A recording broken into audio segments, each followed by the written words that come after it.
Hey y'all, how y'all doing out there? Hope everybody's doing well. Happy New Year to you.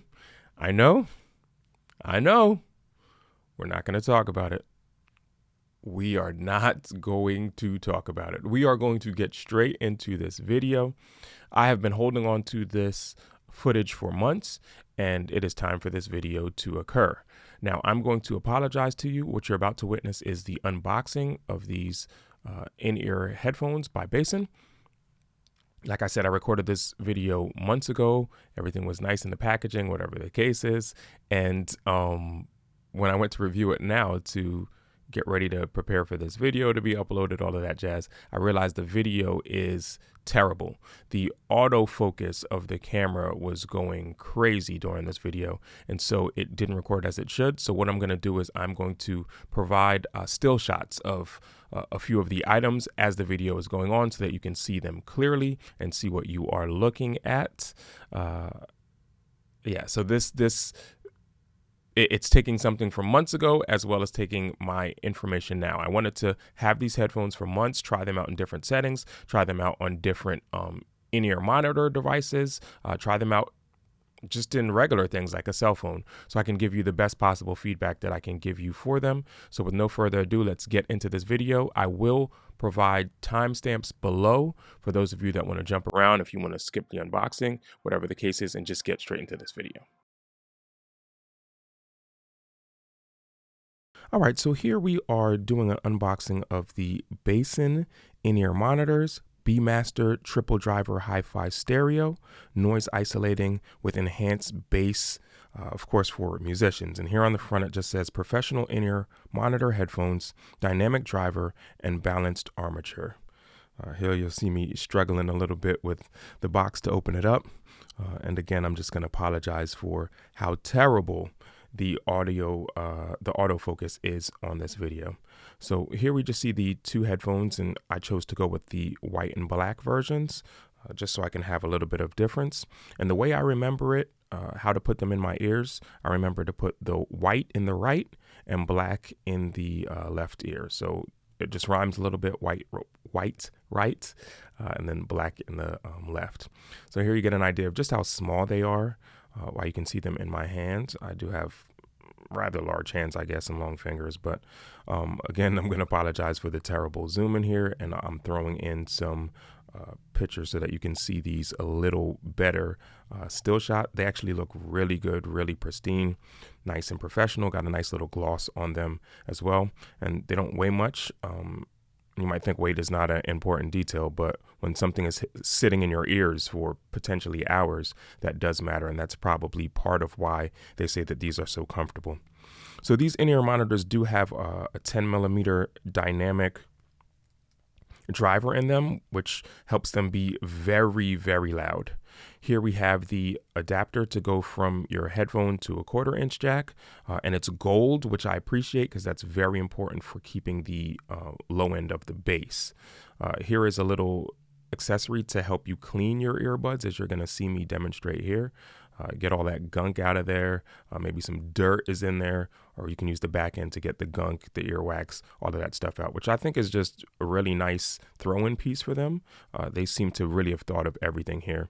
And this is a clip that you can use. There are two versions of cord or cable that you can use with these headphones, and we'll talk about that clip and that other type of headphone in a second. We see a black tip earphone here, as well as a white tip earphone, earbud here, and I've dropped them because I'm clumsy. Man down. All right, so you get 12 pairs of ear tips with these. I'll show a picture that shows them a little closer.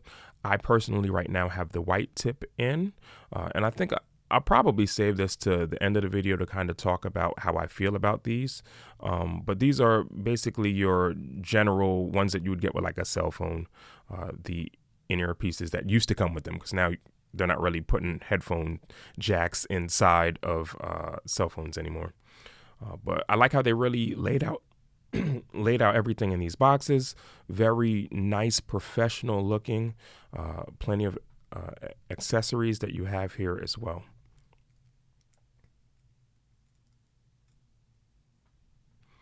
And so here I'm reaching for one of those connectors that I spoke to you about. If you desire to use these with your cell phone, if you desire to use them with something that still has a headphone jack, you have your connectors here. Here you see the mckanics connectors on the end. There's also a little piece here. The focus is not good on it, but you have a couple options that you can use to turn up the volume or turn down the volume, or enter, maybe terminate your call, whatever the case is. Who doesn't like instructions? I kind of don't, because I don't really read them unless it has to do with putting something together. So I did not read them. And here to me is the gold standard. Here to me is what makes these headphones worth it. Of course, they give you two options, and you can see the two of them next to each other here. Again, I'm showing you, demonstrating for you the differences. One you can use with cell phones, or something else that would use that speaker part. There's actually a microphone in that black piece. But what I use for musical needs is really this white corded cable here, braided cable here, that I think is great, very sturdy.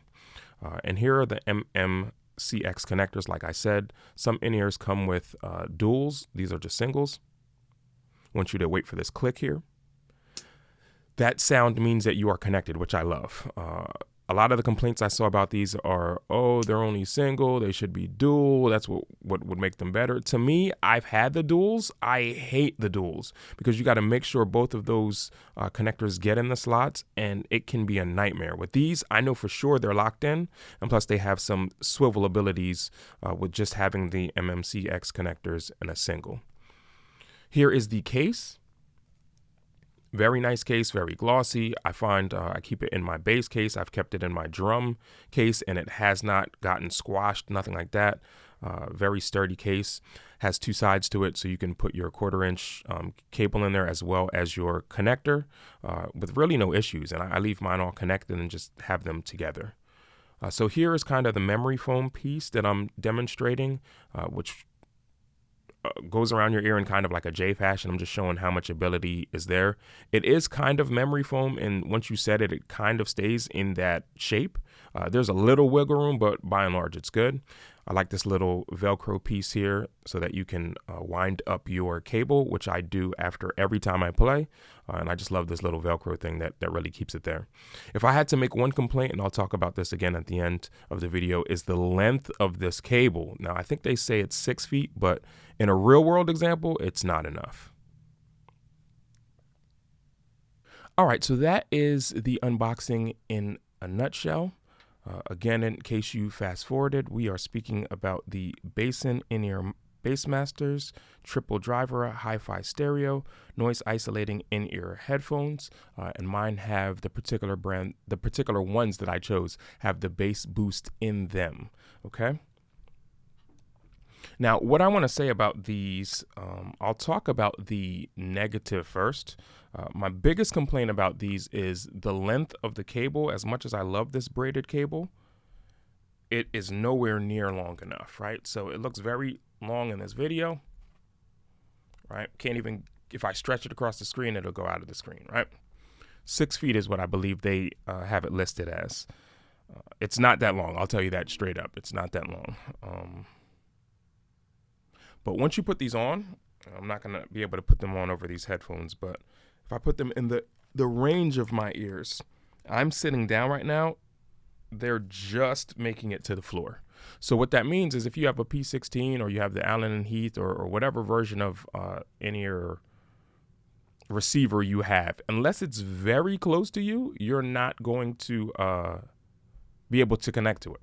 You know, sometimes even when I first got these, even with my own audio interface, if it wasn't very close to me, like next to me, I could not use these.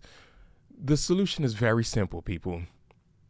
Do what I did. Just buy a headphone extender. I know you're like, well, we pay almost $100 for these, 90 something dollars. I think I got mine on sale, so they were 80 something. You know, why should we have to buy an extender? I get it, but everything's not perfect. You know, in order to be at that price point, they have to skimp somewhere. It's fine. Very simple solution. I just walk around with a 10-foot extender, headphone extender, and makes this completely fine. So my biggest gripe is already out the window. The other gripe I would have to have, if anything, would be they don't fit in my ears well. I don't get a good seal. But while I was looking through this, it shows you just how much I did not look through. I've had these for months now, right? Months. I'm realizing now that some of the end pieces are slightly different. So I'm going to try some of those and maybe I'll get a better seal. I know that there are options out there to get your ears measured, and you can send off to get like silicone to fit your ear perfectly. I'm sure if you did that, or if you found one of these 12 sets of ear pieces that they have in here that work for your ears, you'll be fine. But you can see me in my live videos if you guys follow me on Instagram. If you don't, you should. I'll list that below. You'll see me a lot of times. It falls out of my ear, I'm putting it back in my ear. Falls out of my ear, I'm putting it back in my ear while I'm playing. And that gets a little annoying. It's not completely off-putting, but whatever. I will say that they really do a good job of sealing out outside noise and becoming noise canceling. And that's with them not sealing well at all right now. You know, they're not sealing in my ears as well as they should. So that is actually pretty impressive. I do want to make a point about something I saw listed for them. So these are 10mm driver. I just want to make sure I speak to everything that they have listed here so you know. Okay, my other complaint would be this. The first two are definitely you can get around. So the only remaining con that I have that you cannot fix, because it's just how these are. The highs on these things scream. The lows on these things kick. Awesome. The mid is scooped out. There are times where I wish that the mid was not as scooped out as it is. There are things in the mid range, not just me playing on bass, but you know, when you have an in-ear system, you're listening to other things as well, singers, other instruments. And sometimes I want a little bit more of that warmth, especially at the keyboard. It's a very dynamic instrument. It ranges from very low to very high. There's sometimes I want that mid a little thicker, and it just doesn't work the way I need it to work sometimes. Now you can EQ that on your settings, get a little bit of it, but the highs scream on these things. The highs are probably a little too hot for my liking. And if there was any real complaint I had about these, it would be that. But as a bass player for the lows, yeah, these are it. And they are plenty loud. We're talking about pros now, plenty loud. If you're a drummer, you should buy these. If you're having a problem following a click track or whatever the case is, get these. These are probably the loudest in-ears I've ever had. Now, the other thing I wanted to speak to is the connectors, the mckanics connectors. And in the unboxing, I talked about how some people have a complaint that it's only a single connection. It's not a 2-pin. Just be aware that BASN also has a 2-pin option if that's the way you want to go. Me personally, I do not like the 2-pin option. I've had other in-ears with 2-pin options. If it gets slightly bent, if it falls out, I just find them very annoying. It is a more quote secure connection, but like you saw in the video, you hear them snap. You hear these snap in. They're in. They may swivel around, okay, and they have that ability just because it is a single connection, but that gives you a little bit more versatility with how you can get them in your ears at the ankles. So to me, that is not a point to not get these for. I do think these are the most phenomenal in-ears that I've ever owned. And for the price, these are not bad at all. I really do like these in-ears, and I think that you'd like them too. I think that you should try them out. Worst case scenario, you can send them back if you don't like them. But I do think these are very high quality in-ears. And as a bass player, I do think that these are the option to go with. Let me just make sure I talked about everything I wanted to talk about that they described. Detachable MMCX, right? Stylish, reinforced. It is reinforced. Yeah, I think that's it. I really think that's it. I haven't used the mic and the remote because that's not an option I need to use it for. Okay, so they say enhanced bass, which is definitely enhanced. Mids and treble is extremely rich and energetic. Again, my complaint would just be the mids. I don't think it is or are as energetic as they say. Other than that, these are a great set of in-ears. I'm Soul MCA. I'm signing off. Y'all take care. Have a good one. God bless.